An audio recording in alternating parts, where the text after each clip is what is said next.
Naharap ngayon sa isang kontrobersiya ang Japanese boxing superstar at current undisputed super bantamweight world champion na si Naoya Inoue. Mga American boxing fans pumalag sa pahayag ni Inoue sa banat nito sa American Boxers. Estilo ng mga boksingerong Amerikano, minalit nga ba ni Inoue? Araw, nag-react at ang bad trip. Ang dahilan ng pagka-bad trip ni Tatang alamin. Rico Masoda, ang Japanese prospect, kaya ba nagbanta na sa ating kaubayan na si Jonas Sultan sa paparating nila na laban? Ito po ang mga nilalaman ng ating kwentuhan. Kaya tara, kwentuhan na!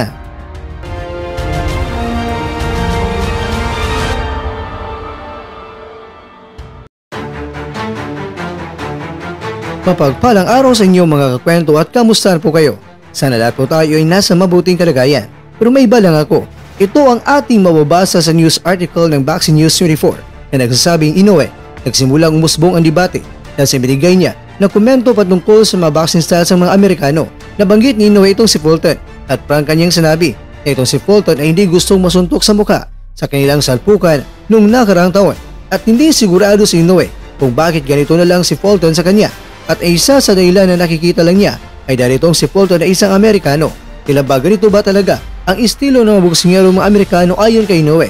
Well, kung ating titingnan ang fight records ng Inoue, dalawang Amerikano lang ang nakalaban niya sa kanyang buong karera.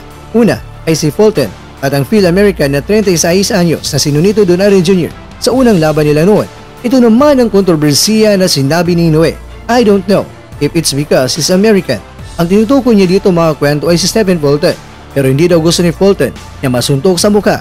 Iba ang estilo ng boxing ng mga Amerikano sa mga Japanese fighters na talagang lumalaban na may Yamato Damashi o sa English. Ayon kay Inoue, ito ay Japanese spirit at ito naman ang pahayag ni Inoue sa interview niya sa The Ring Magazine na tumugon sa kanyang 8-round knockout sa Amerikanong si Fulton noong Hulyo sa Japan sa nakaraang taon. At ayon sa Boxing News 24, itong si Fulton ay parang nagmukhang hindi niya kayang tanggapin ang lakas ni Inoue at sinalungat nila ang pahayag ni Inoue. Hindi kasali doon ang usapan kung saang bansa o lahi itong si Fulton. Ang pagiging Amerikano ni Fulton ay walang kinalaman sa kanyang pagkatalo at hindi niya kinaya ang lakas ni Inoue period at hanggang doon lang yon.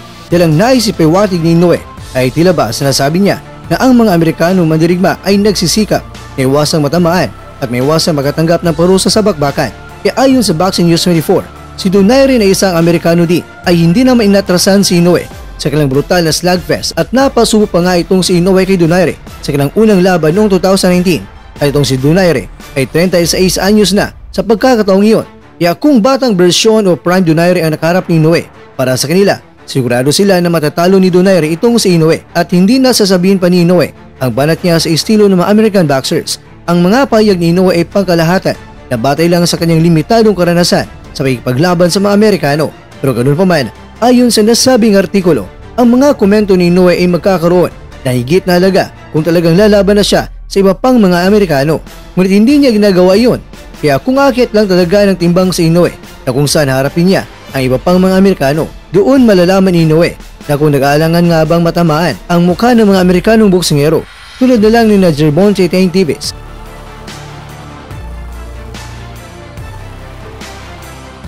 Abdullah Meson,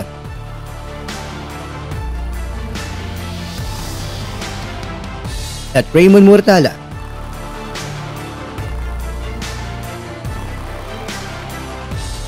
Ay malamang doon na niya masasabi kung tama nga ba ang kanyang pananaw patungkol sa Amerikanong mga boksingero. Itinuturing naman ng ilang matagahanga ang desisyon ni Inoue na manatili sa 122 pounds bilang senyalis na rin na ayaw rin niyang maparusahan tulad ng kanyang laban kay Marlon Tapales sa kamakailan lang at nag-aalangan itong si Inoue na umakyat sa 126 pounds para harapin ang mga killers sa featherweight division na sina Ray Vargas, Luis Lopez at Rafael Espinoza. Samantala, ito naman ang naging reaksyon ni Bob Arum sa ipinakitang laban ni Jermaine Ortiz kontra yan kay Teofimo Lopez. Ayon kay Arum, hindi isang bakbakan na natunghayan ng maraming mga tao na tumatakbo palagi itong si Ortiz at para sa kanya, ito ay hindi boxing. Hindi raw alam ni Arum kung paano na-score ito ng mga opisyal. 2 o 3 mga rounds lang para sa kanya ang naipanalo ni Ortiz sa laban. Ang mga tao ay nagbabayad ng malaking pera upang mapanood lang ang magandang kompetisyon, pero ang napanood nila ay isang kahiyahiyang laban.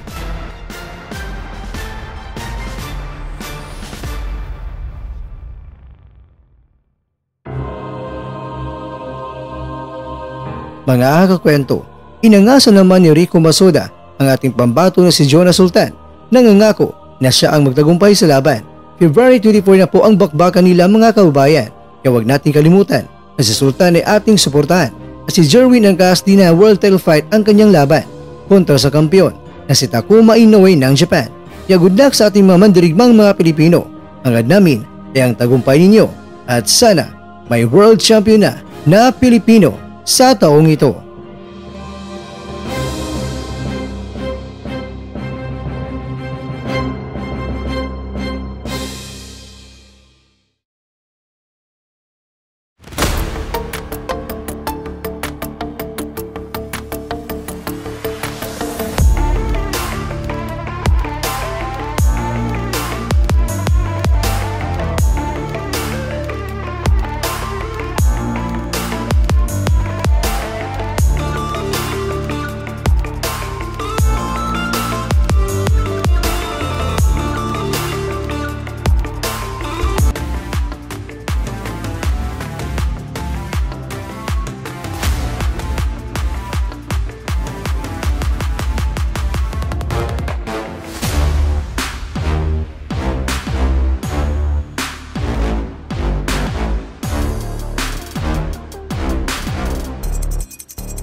At dyan nagtatapos ang ating kwento.